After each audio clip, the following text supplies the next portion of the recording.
Good afternoon. My name is Yvonne Ellis and this is my YouTube channel, Daughter Arise. This channel is here to inspire, encourage, give hope and help survivors of abuse, of all abuse, especially those who have been through sexual abuse, because in society sexual abuse is not really talked about enough. Considering that we have 11.4 million adult survivors of sexual abuse in this country, it is still somewhat a taboo subject. So I wanted to create this channel to talk about issues, maybe articles I've seen, to kind of get a discussion going about sexual abuse. It's not a pleasant subject. It's not a particularly easy subject for me to talk about, but by the grace of God, I can talk about my experiences and I don't have no shame or guilt about doing that.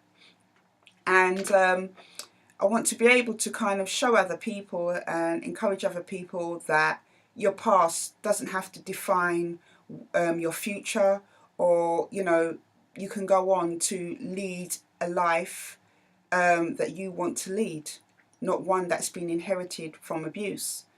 So first of all, as well, I want to apologise for not posting the last two Choose Life videos that I did in the summer. For those of you who don't know, over the summer I did some videos called Choose Life to encourage other survivors of sexual abuse to come out from behind the secrecy of what's happened to them, to encourage them to talk about their experience, and in order for them to get the help they need so that they can choose the life that they want.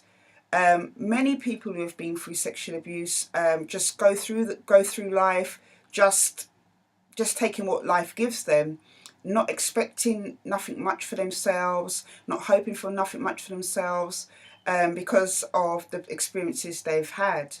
It doesn't have to be like that. So that's the videos that I was doing, was basically to kind of encourage people to take those first steps.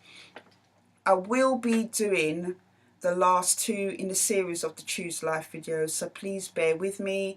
I will probably be doing those soon, so please look out on my YouTube channel for those. In the meantime, the first four of those Choose Life videos are on there, so please take a look. Today I want to talk to you about rebuilding the ruins of your life. I was inspired from the book in the Bible by Nehemiah, who was given the task, he was an administrator, he was given the task of rebuilding the walls. He was called by God to do it, and I just kind of came across some parallels of rebuilding what he was doing, rebuilding the walls in his work, but what we are doing in rebuilding the walls of our lives in the aftermath of abuse. So bear with me, because I have wrote down some points. You might see me glancing at a piece of paper, but I wanted to get in as many things as possible in a short amount of time. So abuse in its essence is designed to destroy and completely leave the person unable to cope. In its essence, abuse is there to destroy a person. So that could be emotional abuse, physical abuse, sexual abuse. Abuse is mistreatment, basically, and mistreatment can cause people to completely break down. As many of you know already, I am a survivor of sexual abuse. I'm more than a survivor, because surviving means just to be able to get through. I would refer to myself as a thriver, somebody who has gone past that experience of just surviving sexual abuse, but has now gone on to accomplish and achieve and do many different things. Not from a place of just surviving, but from a place of going beyond that and doing different things. So as we know, sexual abuse can affect a person physically, spiritually, emotionally and mentally. And when you look on articles on the internet, read different books, hear about people's experiences, you see that people's lives becomes distorted by their experience of abuse. People suffer from post-traumatic stress disorder, which is PTSD, depression, eating disorders, personality disorders. They may self-harm, have problems with alcohol and drugs, dysfunctional relationships. All these things are the fruits of the aftermath of abuse that distorts people's lives. Trust in people is destroyed, relationships are destroyed. For many of us who have tried to have the courage maybe to tell, whether it's a parent or someone we know and trust, that someone we know and trust or they know and trust has abused us or violated us in some way, we also have had to face the aftermath of being not just battling with all these different types of problems, but also being ostracized from our families. And that happens due to denial or kind of disbelief. So abuse does that. It can really have an effect on the whole person's being and also their life as well. We can do things to ourselves that are not good for our well-being, because in the aftermath it's just about trying to survive and trying to cope. So love and self-preservation of ourself goes, hope goes, low self-esteem and low confidence becomes more or less something that we walk with, and also guilt and shame becomes something that we have to live with as well and carry the burden of. We patch ourselves up. I patched myself up by avoiding the issue, avoiding people that talked about the issue, hiding behind drink, drugs, distractions to be able to get through my experiences. And in the long run, it didn't do me any favors, because in the end, I still had to come back to a point of acknowledging and what had happened to me and dealing with it. Patching up, propping up ourselves with different coping mechanisms, different destructive behaviours, doesn't help us. But maybe for a lot of us, for me, that's all I knew. So that is what I did. It's only when I knew better, I did better. Trying to patch up and cover up my past pain didn't do nothing for me, and in the end only ended up harming me. How it came to the point of crashing down was in my early 20s. I had 2 nervous breakdowns, and it is when I hit rock bottom that I had to face up to what had happened to me. The years of hiding had to come to an end, and left with the rubble of my life, I had to now rebuild the walls of it. And it was very hard doing it because I didn't have the know-how or the tools to do it. I'd always lived a life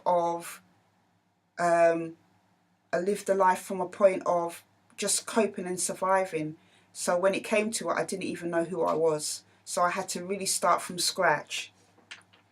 I can tell you from experience that the work of rebuilding yourself can't start from a place of denial. So you may have, as I said, try to rebuild your life. You're trying with your best efforts, with all your heart. You mean to do well, and you haven't dealt with the past, and you're trying to rebuild your life. It will never work in that way. You have to break the denial. A new foundation, the life that you want, cannot be built from a ruined site. So that is again about, your past abuse, not facing your past abuse, thinking that you can go on and have great relationships and stuff and other stuff, for your life without having to deal with your past. it doesn't usually work. I don't know anybody it's worked for.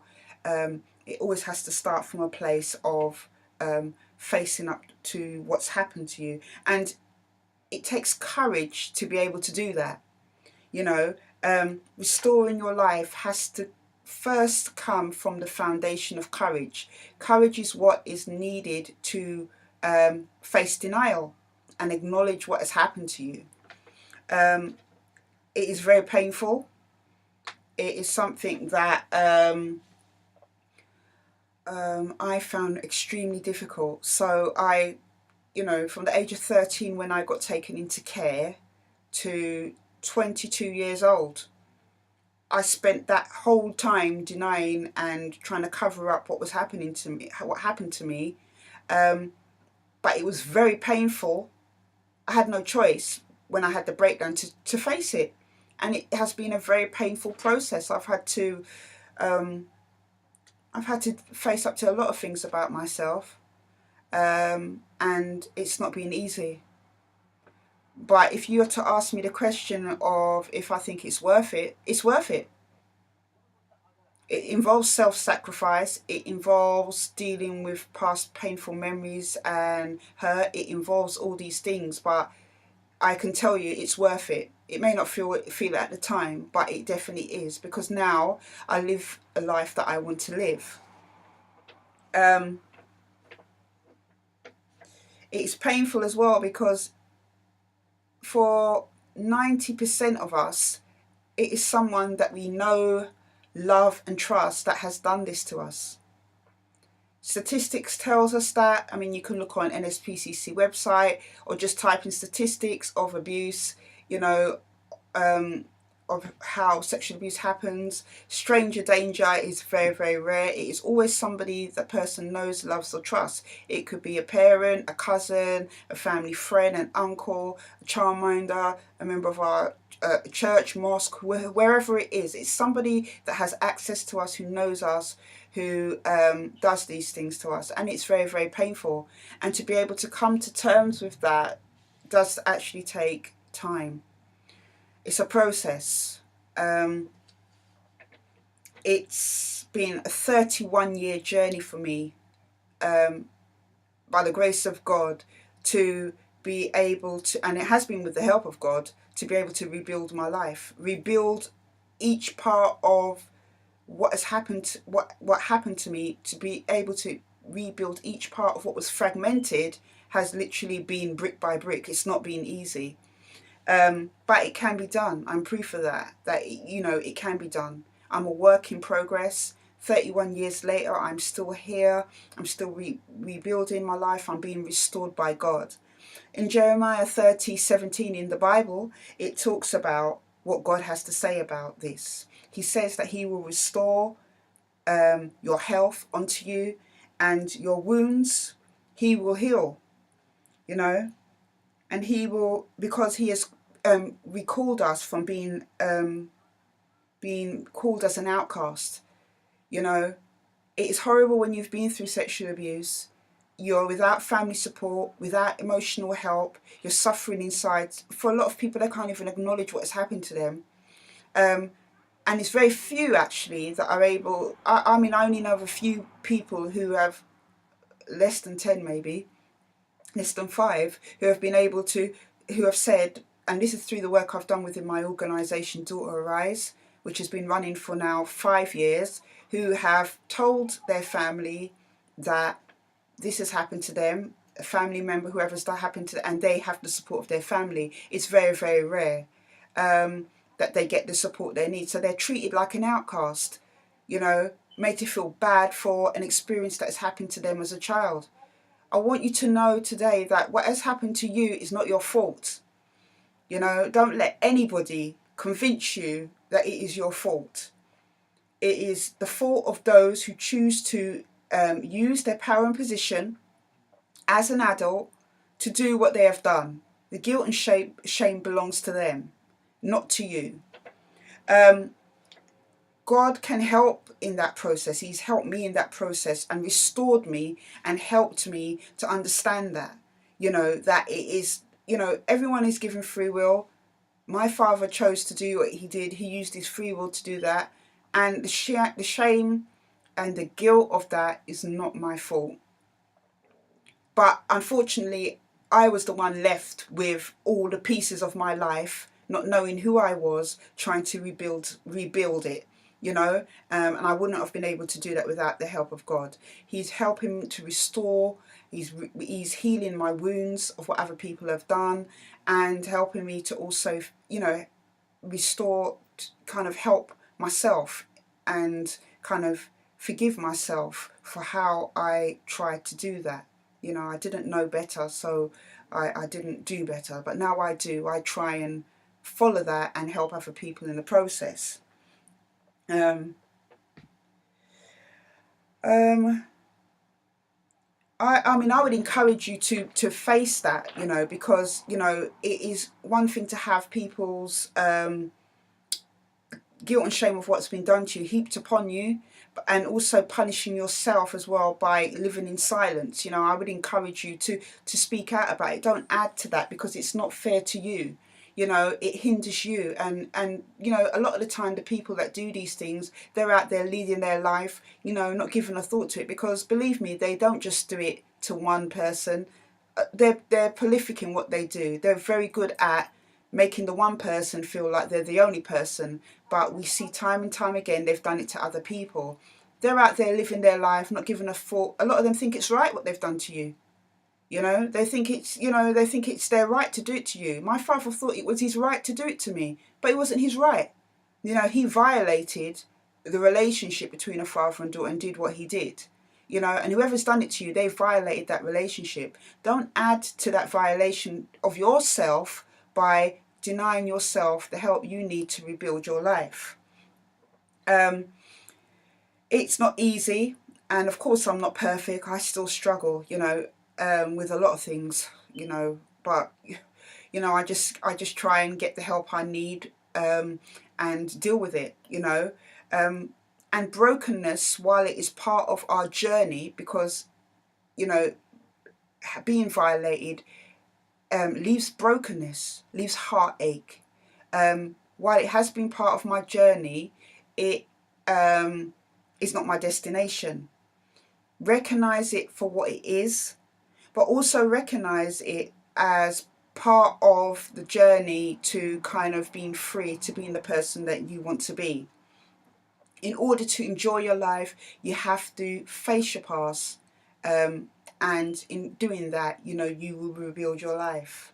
So 3 quick points I want to kind of give to you in order to start the process of rebuilding the ruins of your life. One, you have to acknowledge that you have been abused. You know, avoidance, burying it under things, anger, drink, alcohol, whatever you're doing, distractions, avoidance via different channels, at the end of the day is only going to harm you. And you will find after years and years of going around doing this stuff, you will still have to come back to a point where you have to acknowledge what's happened to you. It's not easy, but you have to be able to start to do that, and you can get help to do that. Minimalizing it, trivializing it, is not going to make it go away. It needs to be faced head on, and it is painful, but it can be done. The second thing I'd like to say is tell someone. Tell someone you trust, someone who you can confide in. If there isn't anybody that you can do that with, there are organisations out there, like my organisation Daughter Arise, where you can ring confidentially or email confidentially. The website is www.daughterarise.org.uk. If you want to email or get in contact, you know, to be able to talk to somebody about your experience, you don't have to give your name, but just the exercise of telling somebody what you've been through, and whether you give your name or not, is empowering. It is giving voice to something. The number one issue why sexual abuse is so prevalent is secrecy. It is kept secret, and the reason it's kept secret is because of guilt and shame. We want to break that. I want to help you to break that. There are other organisations out there. If you know, we have like NAPAC, we have different organisations, Mossack, NSPCC, all these different types of organisations that you can ring, even Samaritans, that you can ring and talk to somebody anonymously and tell somebody about your experience. And you can do it without giving your name. So that is a really powerful option there if you want to use that. And lastly, I would say to seek help. After you've been able to talk about it, you know, there are organisations out there like 1 in 4, different organisations and counsellors out there who specialise in giving help to those who have been sexually abused. What I've found in my experience, I have been in and out of counselling since the age of 13 at different times in my life, because as time has gone on, different issues have come up. What I have found is that general counselling does not help. You need to get somebody who specialises in the area of sexual abuse. I would say if you find somebody out there, a counsellor that specialises in that area, arrange to have some conversations with them, get a feel of that person, and then decide from there if you want to commit to go into sessions with them. You know, ask them a bit about their background, their counselling background, and you know, over time, trust. When you have counselling, trust is not built overnight.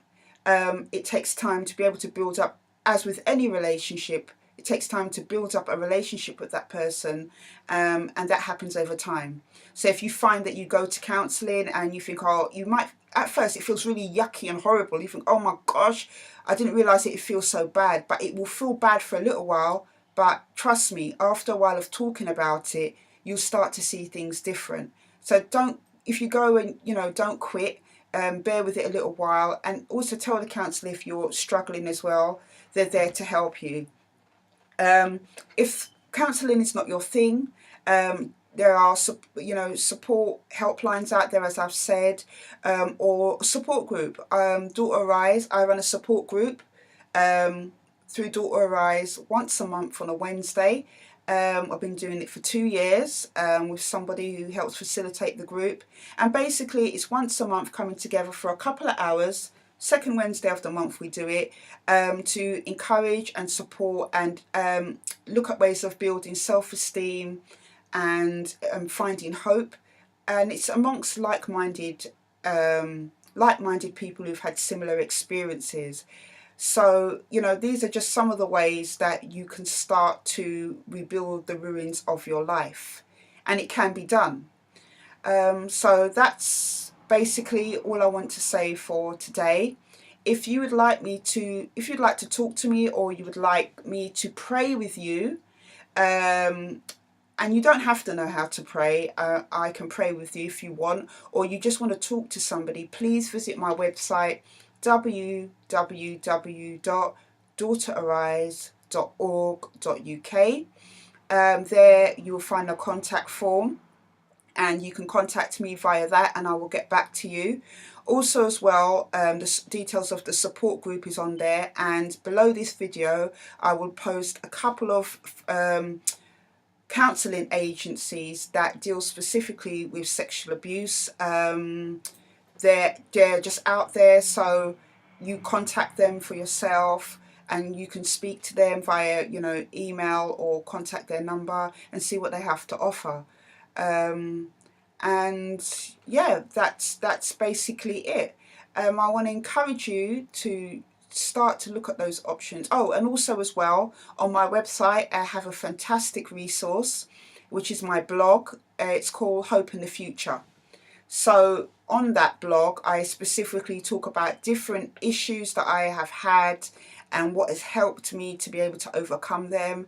And it's a really truthful and honest insight into somebody who has been through abuse and is still here today, not just who has survived, but who is thriving, who is doing different things. So I want to thank you for taking the time to listen to this YouTube video. Bear with me, I'm new to the whole YouTube experience. So over time I hope to, you know, perfect and hone the things I talk about, and just thank you for listening. Hope you have a really blessed day, and I will be with you again soon. Okay, take care.